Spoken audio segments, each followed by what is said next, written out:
नमस्कार। सुनो कहानी श्रृंखला के अंतर्गत प्रस्तुत है कहानी गौरा, जिसकी लेखिका हैं महादेवी वर्मा जी। अन्य कहानियों का आनंद उठाने के लिए इस वीडियो के नीचे दिए गए लिंक्स को क्लिक करें। प्रस्तुत है कहानी गौरा। गौरा मेरी बहन के घर पली हुई गाय की वय संधि तक पहुंची हुई बच्चिया थी। उसे इतने स्नेह और दुलार से पाला गया था कि वह अन्य गोवत्साओं से कुछ विशिष्ट हो गई थी।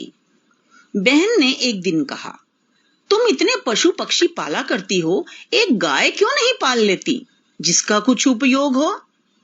वास्तव में मेरी छोटी बहन श्यामा अपनी लौकिक बुद्धि में मुझसे बहुत बड़ी है और बचपन से ही उसकी कर्मनिष्ठा और व्यवहार कुशलता की बहुत प्रशंसा होती रही है। यदि वह आत्मविश्वास के साथ कुछ कहती है तो उसका विचार संक्रामक रोग के समान सुनने वाले को तत्काल प्रभावित करता है। उसके भाषण ने मुझे इतना अधिक प्रभावित किया कि तत्काल उसके सुझाव का कार्यान्वयन आवश्यक हो गया। वैसे खाद्य की किसी भी समस्या के समाधान के लिए पशु पक्षी पालना मुझे कभी नहीं रुचा। उस दिन गौरा को ध्यानपूर्वक देखने पर उसकी ओर मेरा आकर्षित होना स्वाभाविक ही था।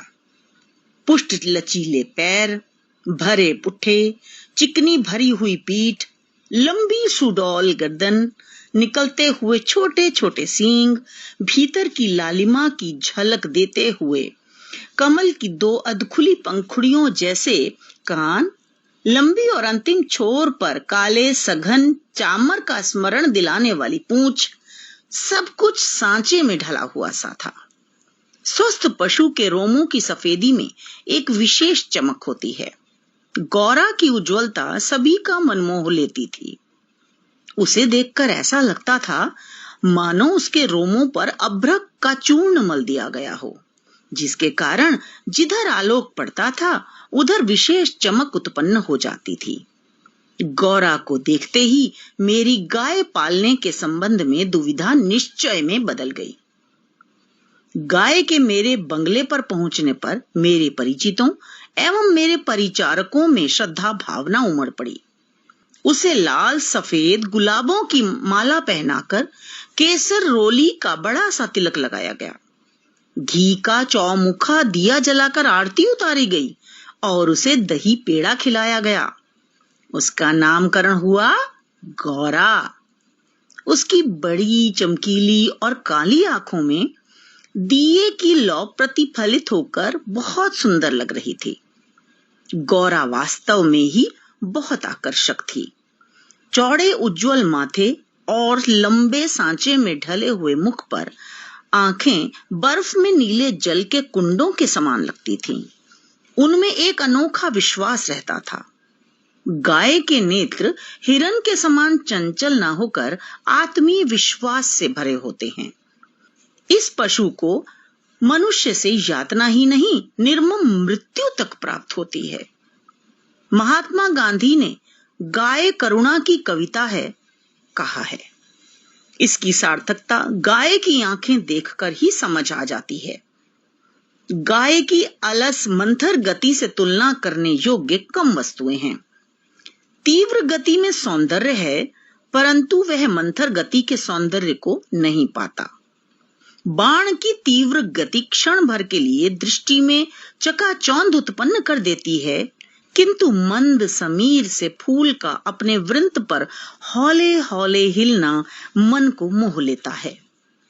कुछ ही दिनों में गौरा सबसे इतनी हिल मिल गई कि अन्य पशु पक्षी अपनी लघुता और उसकी विशालता का अंतर भूल गए। कुत्ते बिल्ली उसके पैरों के बीच में खेलने लगे। पक्षी उसकी पीठ एवं माथे पर बैठकर आनंद उठाते।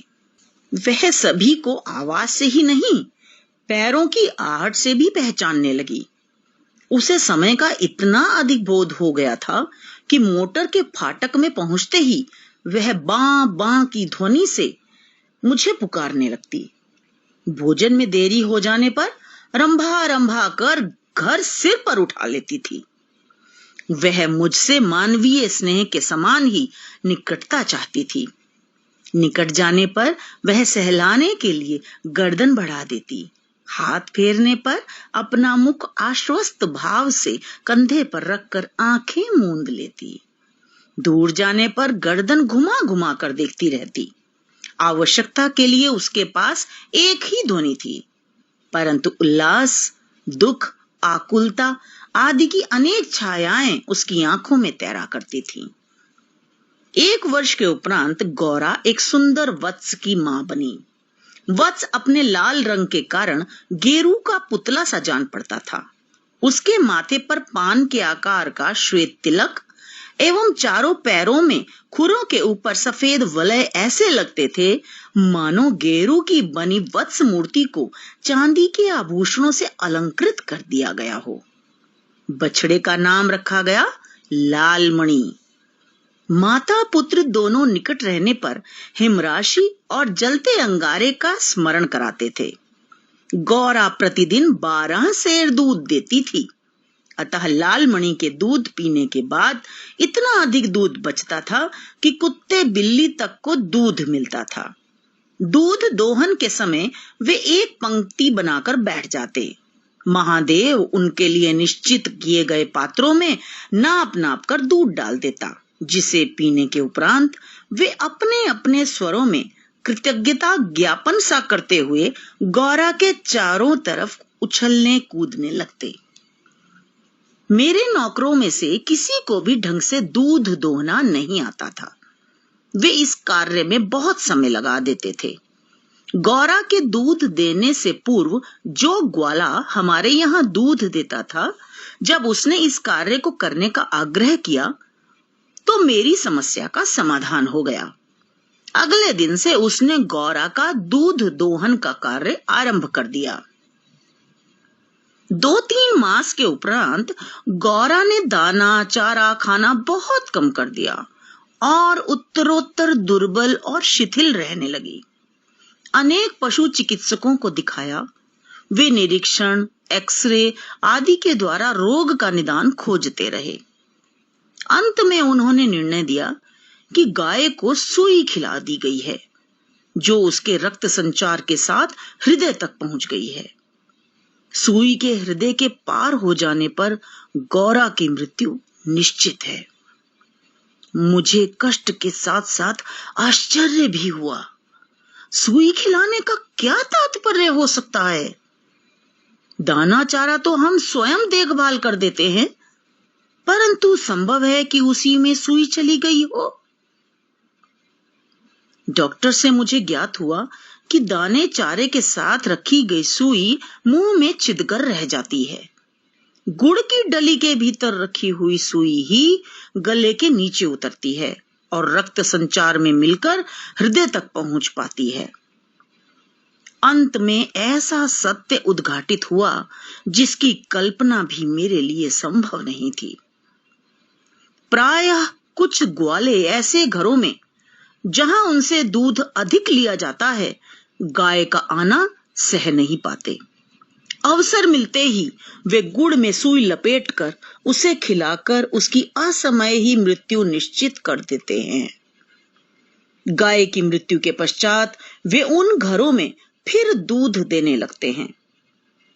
सुई की बात पता चलते ही ग्वाला भाग गया, अतः संदेह विश्वास में बदल गया। दिन प्रतिदिन गौरा की दशा शोचनीय होती चली गई। वह याद करके आज भी मन सिहर उठता है। डॉक्टरों ने कहा, गाय को सेब का रस पिलाया जाए तो सुई पर कैल्शियम जमने से उसके चुभने की संभावना कम हो जाती है। गौरा को कई कई सेर सेबों का रस पिलाया जाता। ताकत के लिए इंजेक्शन दिए जाते। वह मोटे इंजेक्शन भी शल्य क्रिया के समान दुखदाई होते। अब गौरा उठ भी नहीं पाती थी।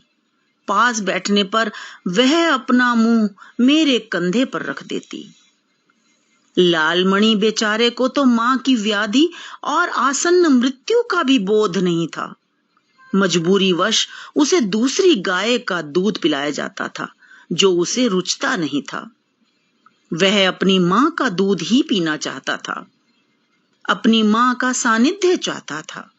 वह गौरा के पास पहुंचकर उसे सिर मार मार कर उठाना चाहता था या खेलने के लिए उसके चारों ओर उछल कूद कर परिक्रमा ही करता रहता था। मैंने अनेक जीव जंतु पाल रखे हैं, अतः उनमें से कुछ को समय असमय विदा ही देनी पड़ती है, परंतु ऐसी मर्म व्यथा का मुझे स्मरण नहीं है।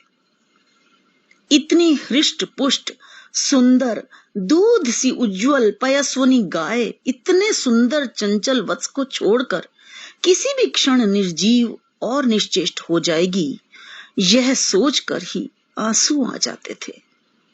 लखनऊ, कानपुर आदि नगरों से भी पशु विशेषज्ञों को बुलाया।